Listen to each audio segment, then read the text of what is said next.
Hi everyone, it's Margaret Manning here. Welcome to 60 and Me. Hope that you're doing great this morning, wherever you are. I'm happy to have you here. Thank you so much for your support, for being here. It's a beautiful day. Like most people, just so grateful that we have another opportunity to have a day on the planet, and just hope that you're feeling some gratitude for all the things that you have in your life too.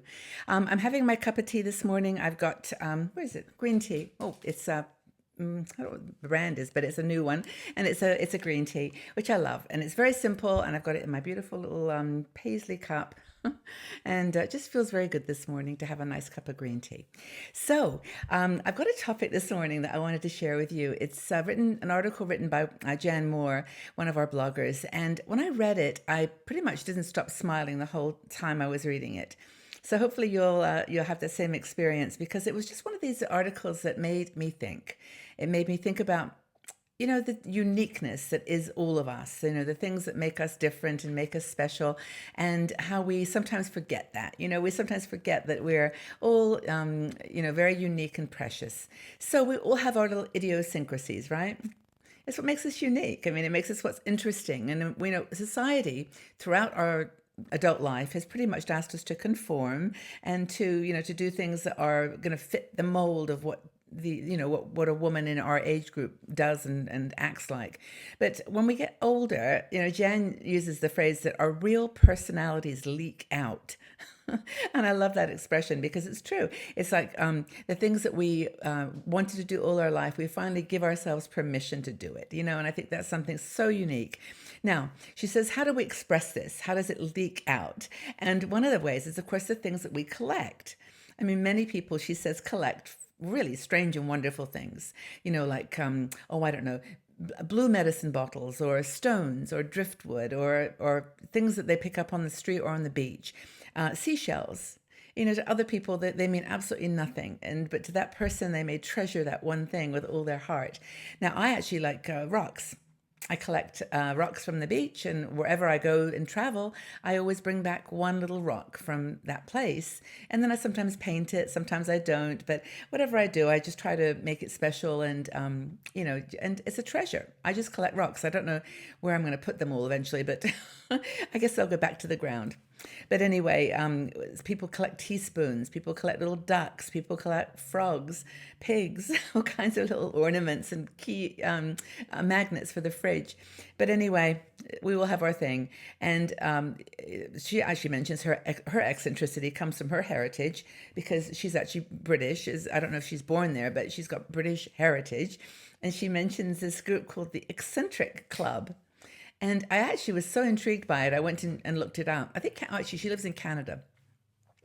But anyway, I looked it up myself, and there is an eccentric club, and it's the patron is His Royal Highness Prince Philip, the Duke of Edinburgh, and the husband of the Queen, and he actually was the patron, and you have to apply to this club, and have to basically prove that you're eccentric.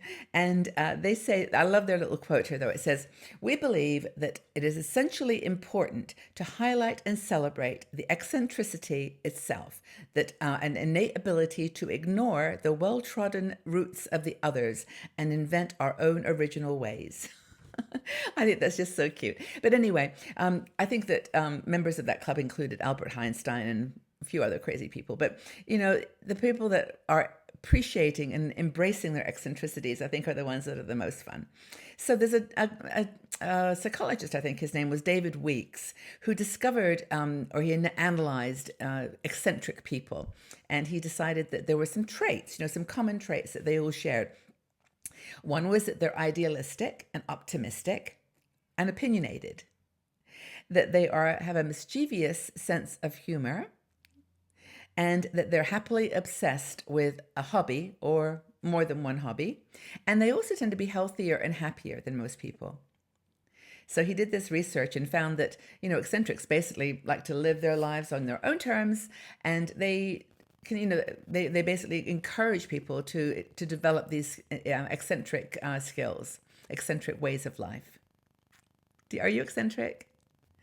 I think I'm eccentric. I tried to wear my eccentric necklace today and my eccentric top. But anyway, we all do things to sort of bring out, or as Jan says, leak out our true personalities, our true quirky selves. And she says, our quirks are our character traits. They what differentiate us from each other. I mean, when Apple came out with that brand, Think Different, it was actually because they wanted people to think differently about the way to buy computers and what a computer could do for you. It was more like saying, imagine the possibilities. And when you do that with yourself, you're actually saying that. You're saying, my interest in this world and in life and in living is beyond the normal things that everybody might think. I have a passion for stones. I like to collect them, and that makes me me. And so that difference is what makes you you. And, so I think that that's kind of the message of this chat today, and to get you thinking about this, whether you consider yourself to be an eccentric person. And if you do, what are your eccentricities? Okay, now you may want to not reveal some of them. They may be a little bit eccentric. But if you feel comfortable, let's have a little conversation, and know that in your heart of hearts, whatever it is, you're beautiful. Whatever your eccentricity, it makes you valuable and precious, and you shouldn't worry about anything that's a little out of the ordinary. Society does conform. Society values conformity in some ways over authenticity. It's kind of what it can sell. It can sell if it knows how to control, the boundaries of who you are. So that's, in a way, it does value conformity rather than authenticity. And I saw a T-shirt yesterday. It was so beautiful. It was like something like, I am what I am. I value authenticity over uniqueness, which I thought was actually a very powerful statement, because I'm talking here about being unique, but they're saying that authenticity is actually as important as being unique, which I think is where the uniqueness comes from. It comes from an authentic place rather than not just what society says. Anyway, you've got nothing to fear. Go for it. And I'd like to ask you this question. What makes you unique? Do you collect anything unusual? Would you classify yourself as an eccentric? I guess if you were applying to the Eccentric Club, what would you say? But what makes you unique? Why don't you just leave your comments in the section below? We'll have a chat and get to know each other a little bit better from that side, from a more eccentric side. And look forward to reading your comments and just enjoying the dialogue.